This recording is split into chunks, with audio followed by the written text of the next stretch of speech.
Hey, it's Thomas Mulready from CoolCleveland.com, and we're here today at the Quicken Loans Arena, and we're here today with Cavaliers majority owner Dan Gilbert, who is also the owner of QuickenLoans.com.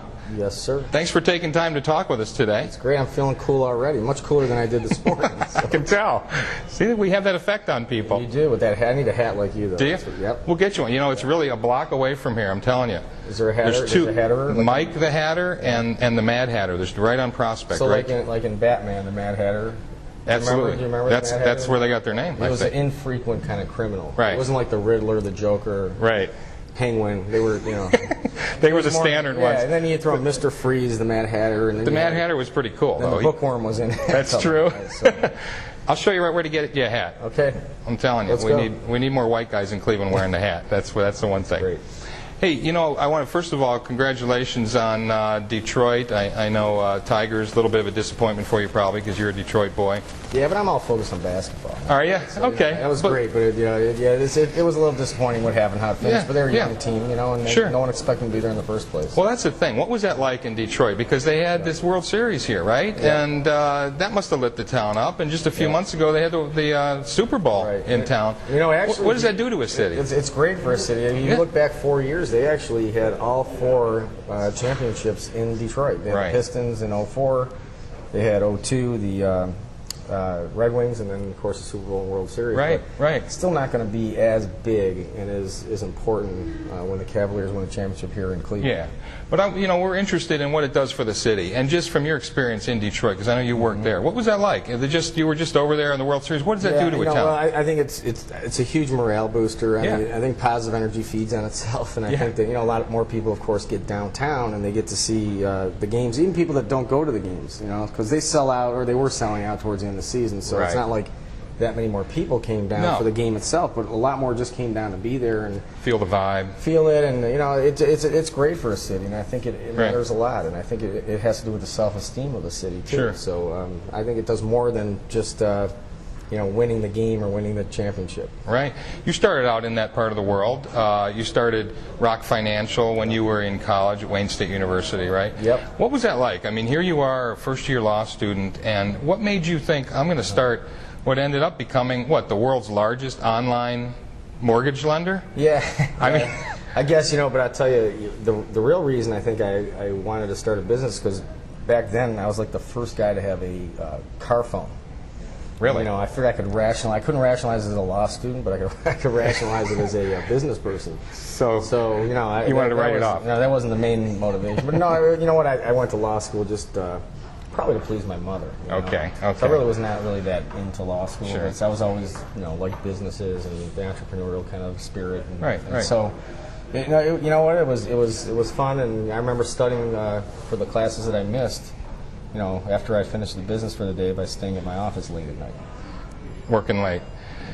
So then that sort of morphed into Quicken. You ended up selling it to Quicken in a huge IPO, and then Quicken bought it. Right. You then bought it back? Yeah, I stayed 2.5 years because at the time that we sold it, which was right at the turn of the century, way back at the turn of the century. I've always been waiting to say that, by the way. Right. How come nobody says that anymore? We'll be saying it to our kids, right? Way back at the turn of the century. I mean, no one uses it. It was quite a while ago now. It was. You can say it now. So you know, right around the turn is when we sold it, and we had, at the time, I think about 600 people or so, and I wanted to make sure that you know, we delivered for the buyer. Right. Because they paid good money for it. And of course, our people were going to be part of a viable, ongoing entity because they worked so hard for us. And plus, I liked it, so I stayed for 2.5 years. Right. And they let us be, which was nice. Nice. And you know, I had a little suspicion they might buy it back in 2.5 years, that we might buy it back. And 2.5 years later, they sold it back to us. Your timing was impeccable, obviously, with the whole .com thing, the way it went. Right. But you kept the name. I thought this was interesting.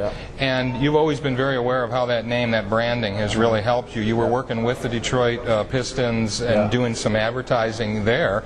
Probably where you got the idea to buy a team once you had the I mean, tell me how that all came about. Well, you know, it's the typical story that, you know, if you love to play sports and you don't play at the pro level, and then you know, love to own a team one day. Even the athletes themselves, like Michael Jordan, just bought into the Charlotte team. So it's kind of if you're a guy who played sports and you're in business, there's always that mystique of ownership. And what's been great though is that we've been able to kind of integrate it into our businesses, with the employees and with promotions and advertising. And, we'll talk about the promotion and the advertising when it comes to the naming rights to this arena. Obviously, one of the main reasons you wanted to do it, but you were doing that in Detroit, were you not, buying advertising? Yeah, I mean, we're obviously buying it there. I mean, Detroit has the Rock Financial brand, which is just for Southeast Michigan, and then we've got the Quicken brand, which is in all the states, national brand. So having this arena and being naming rights on an arena that is going to get national exposure, especially with our team and LeBron and everybody else over the next several years, going to get a lot of. It's hard to buy that kind of. Absolutely. Plus, we're a 50-state direct consumer company, so that that wasn't really. I mean, the real reason to buy it is because of the fun, challenge, and excitement. But if you can put it into together businesses, why not? So. Talk about the Utah Grizzlies, because you've gone and made another purchase there, hockey team, sort of to complement the timing here and utilize this facility, the Q Arena, year round. Well, yeah, the hockey team will start next fall, and we got a lot of fun. 07? Yeah, fall of 07, and we're really looking forward to it, because the last team was not our team. It was just a team that had rented the facility from us. So, now, since it's our team and we have the same, great marketing people and business people, and we can launch this in a very cool way, and I think it's going to be, and I know this is a cool Cleveland, and this is going to be a cool cult-like. We don't want this to be some little kind of minor league hockey town in a big city. We want it to be a cool cult-like hockey team. So we're working on a lot of very, very neat concepts that you'll hear about soon. Well, we're looking forward to that, because we heard about it and then we're saying, well, when's this going to happen? Because that's very exciting for Cleveland. Talk also about your flash seating, because you just instituted a pretty innovative program here.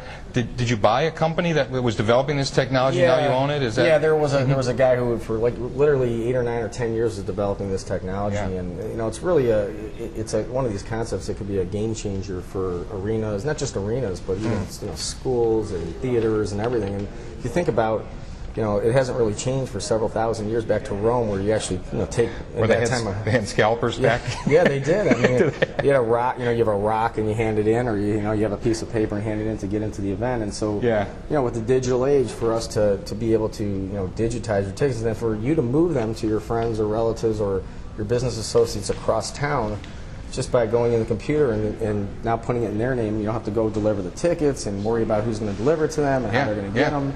It really makes it convenient. Plus, sellers who want to now sell those tickets, instead of having to deal with the middlemen on the street, can participate in the profits of a marketplace. Right. So. What I find fascinating is, again, the business background you bring to this. I mean, I don't think a lot of people realize you're a .com company here, not in Silicon Valley, but right in the Midwest, in Detroit and in Cleveland. You just opened up a new financial office here, hired 350 people or so, a new facility for the Cavs. I think it's fascinating you brought this kind of .com mentality to professional sports, for one thing, which probably gets all the attention. Talk about Bisdom U, this new university that you've got for entrepreneurs in Wayne State. Well, I've always believed that capitalism, free markets is the only way to bring back cities in a real sense. I mean, government programs, although well intended, they just haven't really had the effects I think everyone talks about. I think what has to happen is that most kids these days aren't taught at all. I mean, they're not taught how the free enterprise system works. I mean, to them, it's a mystery of, there's some other people, there's some kind of almost conspiracy-like thing going on out there. The people who figure it out, or something's not really. You watch MTV Cribs and you see these rich people driving around, and you figure, if I get myself a Mercedes, maybe I'm a big businessman or something. That kind of thing, right? Where the materialistic thing is, kind of reflected as the gold medal. But even more so than that, what are the rules? How does it work? I mean, I think people perceive, I'll never know that. No one taught me that. So what we're doing here in downtown Detroit, not here, but in downtown Detroit, hopefully soon in downtown Cleveland, which would be our second city, if we do it in a second city, for sure, is that we are taking kids in the inner city who graduate high school who have that bug, who want to start a business, and get them into an academy. It'll be like a 2-year boot camp. And the goal is that when they come out of this thing, these kids are going to be able to start a business faster and better than a Harvard MBA will, and we're going to fund them. And so they're going to get a piece of ownership. The fund will have a piece. How's that work then? So they get an idea going, and that's how they get in. They have to apply to get in? You have to apply to get in. It's going to be very rigorous and tough to get in. You have to be successful. We want to be everybody to be able to graduate. The way you graduate is by having your business plan approved and funded. Nice. And you got to have it in the city, or that's one of the parameters too. You got to have Sure. your business in the city. You want to create jobs and wealth and excitement, and then the idea is that this thing becomes self-sustaining because the fund owns a piece of it, the entrepreneur owns a piece of it. If these businesses become successful, which we expect them to, not all of them will, but some will, and they'll spin back. And so now the fund becomes bigger and bigger, and you're able to grow the school more and more. So it's capitalism at its finest. Nice for it. Because wealth is created. People forget that. Good point. You talk about what you've done here with LeBron James. You have to talk about it. I have to ask the question. What's his name again? He's got a funny first name. Yeah, I've heard of him, yeah. Well, people have heard of him all over the world. I think that there's something really unique, an opportunity here that we have, not only for a championship, but I think for the big spin-off as well. What kind of investments have you made to see that he's surrounded with the right kind of resources to bring home a championship, to really take advantage of this once-in-a-lifetime opportunity? Well, I mean, the main thing we've done is invested.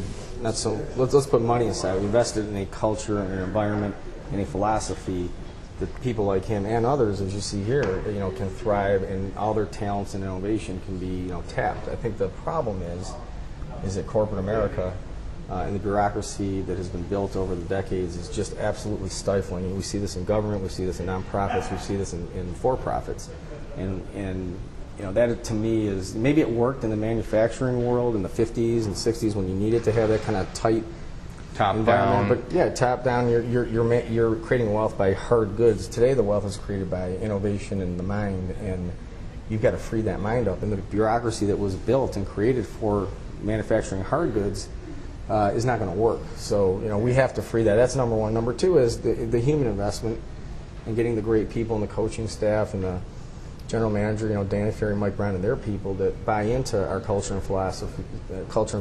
And once you have that, it's like a garden. It grows, and he's obviously the most important seed, more than a seed. That let's call it the 6'8", 250-pound plant that's in the middle of that garden that's doing pretty well. And you know what? He's a special guy, not just on the court, but off the court. And I think he wears the kind of culture, face, and hardworking ethics, and work ethics actually of this city. One of the things I find fascinating is that you keep bringing people from Detroit, your top performers, and giving them an all-expense-paid vacation in Cleveland. Okay, it's great. Tell me about that, because I think a lot of people from Cleveland think, "Oh, you're crazy. Why? Who would want to come here?" You brought in the. Who'd you bring in? Well, a year ago we had our 20th anniversary, 5,000 people, so it was our employees and their family. And we had them here, it was in September. And, they went and saw the Rock and Roll Hall of Fame, of course. And then we had, it is a little bit different when you have, the rights of the arena to run and operate. And, you could throw your own party here. Yeah, so, the Black Eyed Peas came in. And, nice. What's her name, Fergie? Right. Yeah, she was singing, and nice, huh? So like one of the top bands, really. It was beautiful weather that weekend, and downtown's great here, and I think it's only going to get better. So what were those people's response when they came to this downtown? We were talking that the downtown in Cleveland is a little different than it is in Detroit. Yeah, I'm looking out the windows here. To me, it's a beautiful town, and there's a lot of activity that's happening. I think we're contributing to some of that, and I think that it's only going to get better as we win championships and the national spotlight comes on Cleveland. And we're trying to grow our Quicken Loans operation out here. It's just, what, you got to get more people, in my view, as I got to know Clevelanders over the last 18 months. They just got to, kind of shed the past or disappointments in sports and otherwise and start believing positively, and good things happen. Good for you. You talk about changing the culture here as the main thing, as beyond the investment in the dollars, and I think that is critical, especially for a town like Detroit or Cleveland. Right. You've got some isms that you talk about that I think are really fascinating. Let me throw a couple of them at you real fast, and then tell me what they really mean to you. Sure. One of them is "We are the they." Right. What is that all about? There is no they. In other words, unless we tell all of our new people, you hear people at the water cooler or they're, whatever on the asphalt, we call it some kind of asphalt banter. You're standing in the parking lot and it's like, what are they going to do next? Do you think they'll cut our benefits? Do you think they will lay off these people? There's no they. We are the they, and we're trying to be a bottoms-up company. Unless I'm the they or a couple of our senior people, there's no they. So we take ownership of everything. And and it's a bottoms up. We need our folks and our people to be, giving that feedback and changing things, thousands of little things actually, which is another ism. We can't have a they approach. It doesn't work. Right. How about another one I like? It's called "We Eat Our Own Dog Food." Right. What does that one refer to? Well,